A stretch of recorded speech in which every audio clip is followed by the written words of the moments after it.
500 000 ruraux qui ont l'électricité. Ça, nous le dirons. Parce que ce sont des avancées. Maintenant, nous montrerons les limites. Les limites, il faut les analyser. Qu'est-ce qui relève de l'héritage? Qu'est-ce qui relève des conditions internationales? Et qu'est-ce qui relève des propres fautes du système, de notre régime? Il faut cela. Si vous regardez l'héritage, allez dans les centrales, vous avez des centrales qui datent des années 50, qui n'ont pas été renouvelées par le Parti socialiste. Et que vous avez eu du temps largement pour renouveler. Mais bien sûr, ça fait partie de nos propres insuffisances.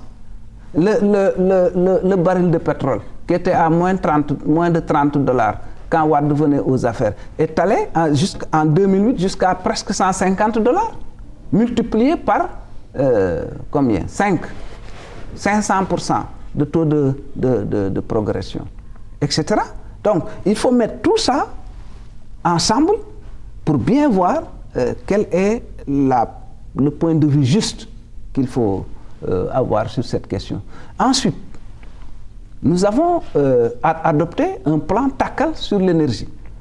En tout cas, je pense qu'à terme, nous allons avoir dans la sous-région probablement le système énergétique le plus performant dans la sous-région. Si nous réglons effectivement ces problèmes, parce que le diagnostic a été très dur, très sérieux, très profond.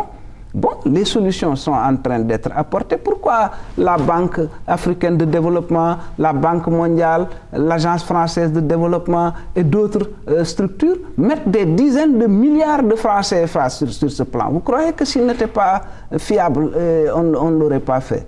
Il l'aurait fait? Non. Donc, c'est tout cet argent qui est mis dans le plan TACAL montre que c'est un plan qui est fiable et que, à terme, nous aurons réglé pour une longue période historique la question de l'énergie. Et je pense que nous le devons à notre pays. J'ai lu dans la presse d'ailleurs que quand le ministre de l'énergie a dit que oui, il y a des pays qui ont des délestages, etc., on n'en parle pas. Il paraît que j'ai lu dans la presse des gens se gloser de ça, etc. Mais moi, je suis allé au Nigeria. Le Nigeria est un pays exportateur de pétrole. À un sommet de l'Union africaine, tous les chefs d'État étaient dans la salle, présidés par Obasanjo. Le courant a été coupé. Le courant a été coupé. Bon, je vais souvent dans des pays africains, je ne veux pas en citer, je ne veux plus citer d'autres pays, mais de la sous-région, qui ne sont pas loin du Sénégal, où vous avez le courant 3 heures par jour, ou parfois vous restez 2 jours sans avoir de courant, etc. Donc, on va me dire, oui, mais il ne faut pas qu'on se compare. Non, on ne se compare pas à ces pays. Nous voulons aller très loin et c'est pour cette raison que ce programme a été mis. Donc, l'un dans l'autre, je ne suis pas en train de dire que le Sénégal est un paradis. Il ne l'est pas. C'est un pays sous-développé qui vient de très loin et qui a encore beaucoup de distance à couvrir. Mais regardons le reste du monde. Les États-Unis, pour la première fois depuis qu'ils existent, Standard & Poor's, cette société a fait baisser la note des États-Unis, qui avait d'habitude A. Aujourd'hui, on leur a enlevé un A. L'Europe est dans la tourmente économique et financière. L'Asie est dans la tourmente économique et financière. Regardez les bourses qui plongent tous les jours. On ne sait pas de quoi demain sera fait. D'accord, on comprend alors, non, bien. Attendez, ce que vous voulez dire, c'est que la crise un petit pays comme le Sénégal, vraiment qui est dans ce contexte global, international et africain, on veut parler des difficultés ici, sans oublier quand même cet environnement. Ce n'est pas non plus très honnête. La crise est générale, on vous comprend bien. Quand même. Mais ce qu'on vous reproche quand même, c'est de n'avoir pas partagé les difficultés, les misères un peu des populations. Ah bon? Oui, parce que l'exemple qu'on donne souvent, c'est la taille assez énorme du gouvernement. Est-ce que, donc, il ne serait pas plus judicieux de poser un acte dans ce sens, en réduisant ce qu'on appelle communément ce train de vie-là de l'État? C'est une bonne question. Moi, à la place du président, j'aurais diminué de beaucoup la taille du gouvernement, je crois que je l'aurais fait. Et pourquoi je dis je crois? Vous savez, en Guinée, mon ami Alpha Condé, et il avait l'objectif d'avoir un gouvernement très réduit. Mais il a fait une campagne électorale où il avait besoin de gagner. Il avait une grande coalition de plusieurs dizaines de partis politiques. À l'arrivée, je crois qu'il a un gouvernement qui dépasse ce que lui aurait préféré avoir. Alors, on est aussi en politique. Mais je reviens sur la question. Même un gouvernement de 15 ministres, c'est un bon gouvernement. Qu'est-ce que vous gagnez en argent si vous faites le calcul? C'est rien du tout, pratiquement. Ah oui? Donc c'est la symbolique pour moi qui est importante ici. C'est-à-dire quand vous diminuez la taille du gouvernement, c'est une symbolique. Voilà, on est dans l'austérité, etc. Voilà, c'est important pour les consciences. Mais il ne faut pas rapporter ça à des questions économiques, etc. Non, vous ne gagnez rien du tout. Vous ne gagnez rien du tout. Mais je pense quand même, effectivement, mais en tout cas, je suis sensible à ceux qui parlent comme cela. Parce que quand Diouf était là, nous le disions, mais il faut faire la part des choses. À l'époque, eux, ils disaient moins d'État et mieux d'État. Donc, on vire tous les fonctionnaires, et ceux qui avaient d'ailleurs des compétences sont partis, les monnaies ailleurs. Vous êtes chauffeur, vous n'avez pas de véhicule, mais on vous paye tous les mois. Vous êtes secrétaire, vous n'avez pas de machine à taper, mais on vous paye tous les mois. Est-ce que c'est ça mieux d'État? Non, donc les problèmes, et c'est vrai, il faut les poser de façon objective. Il faut les adresser, leur faire face aussi de façon courageuse, qu'il s'agisse de Wade, de Diouf avant ou de quelqu'un d'autre demain. C'est comme ça, à mon avis, qu'il faut... pour moi, la meilleure manière de gagner la confiance des Sénégalais, c'est de leur dire la vérité. Et nous pouvons dire la vérité aux Sénégalais. Je crois que pendant la campagne, c'est ce que nous ferons.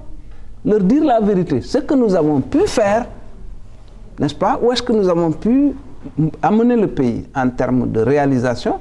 Qu'est-ce que nous n'avons pas pu faire? Et de là-dedans, quelles sont nos propres fautes? Ça aussi, il faut bien le dire, parce que souvent on dit, ouais, Sénégalais est très fort sur ça. Non, je ne suis pas parfait. Mais vous dites, bon, alors, vous n'êtes pas parfait, quel est votre défaut? Il ne vous le dira pas. Et si vous le lui dites, il se fâche. Donc, bon... Donc le discours, au final, ce sera quoi? On a beaucoup fait, on vous promet de faire plus, même si on a commis des erreurs, c'est ça? Bon, ce sera peut-être un peu plus élaboré que ce que vous venez de dire, mais tout cela sera dans le discours, puisqu'on a fait, c'est clair. Et les chiffres, les statistiques, tout est là, vraiment, pour le prouver. Et si vous voyez que nos adversaires ne nous attaquent jamais là-dessus, c'est parce que quand même, ils savent qu'on a fait bien mieux que ce qu'il y avait avant. C'est très bien d'ailleurs. Moi, je ne jette la pierre à personne. Je pense que c'est bien. Et si on élit quelqu'un, c'est pour qu'il fasse mieux. OK? Bon, on parlera des difficultés. Pour moi, les difficultés, comme je l'ai dit, il faudra qu'on dise qu'est-ce qui relève de l'héritage, qu'est-ce qui relève de l'environnement international, qu'est-ce qui relève de nos propres insuffisances.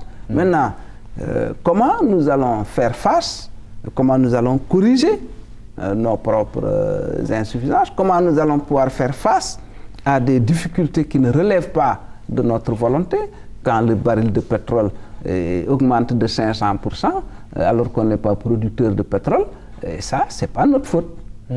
Bon, mais il faut continuer à mener des batailles sur ces fronts-là. Donc, est-ce qu'on peut comprendre que ce nouveau mandat-là que vous demandez pour le président Wade, il est lui seul à même de le conduire jusqu'au bout? Il n'y a pas d'alternative. C'est-à-dire? La question est claire, il n'y a pas d'alternative à Wade, à votre niveau. Mais, franchement, mais pourquoi vous voulez coûte que coûte d'abord poser cette question?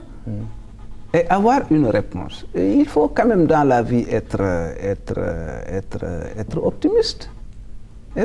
Soyons optimistes. Parce que cette question-là, vous pouvez la poser à n'importe quel candidat. Oui. À n'importe quel candidat. C'est une question générale hein, et assez simple. C'est le domaine de Dieu. Oui. Vous savez. Donc, c'est pas, à mon avis, très bien d'aller dans ce sens parce que ce n'est pas politique. Ce qui est politique, c'est de dire, nous avons un candidat, vraiment, qui a déjà fait quelque chose de très important dans ce pays, qui a énormément d'ambition pour le Sénégal et qui a encore des choses à réaliser pour le Sénégal. C'est pour cette raison que... Écoutez, Omar, je crois qu'au moins, non, on peut me reconnaître je ne sais pas, le droit de dire que je ne soutiens pas Abdoulaye Wade parce que je suis son ministre. Oui. Pendant 10 ans, de 90 à 2000, j'avais la possibilité d'être ministre sous l'ancien régime. Je ne l'ai pas accepté. Mon parti ne l'a pas accepté. Donc, nous nous sommes battus avec Wade, nous avons gagné ensemble, nous gouvernons ensemble. Je crois qu'on ne peut pas dire que Mamadou Diop Decroix s'est enrichi. Pourquoi je suis avec Wade? C'est parce que je suis un patriote, moi. Et quand je dis que je suis un patriote, ceux qui me connaissent ne peuvent pas en douter non plus. Donc, c'est parce que j'ai constaté que ce que le président est en train de faire dans ce pays est bien pour le Sénégal que je le soutiens. Si ce n'était pas le cas, je ne l'aurais pas soutenu. Donc, parlons du Sénégal. Oui. Je pense que c'est mieux pour nous tous que nous parlions du Sénégal, de ses problèmes, de ses aspirations, de ses ambitions. Merci beaucoup, Monsieur le ministre d'État, Mamadou Diop Decroix. Je rappelle, Mesdames, Messieurs, qu'il était notre invité pour ce numéro de Point de vue. Mamadou Diop Decroix est ministre d'État à la présidence de la République et par ailleurs secrétaire général du parti Andi Jëf, parti membre de la majorité présidentielle. Merci, Monsieur le ministre. Merci, Mesdames, Messieurs, merci à vous d'avoir suivi. On se retrouve dimanche prochain.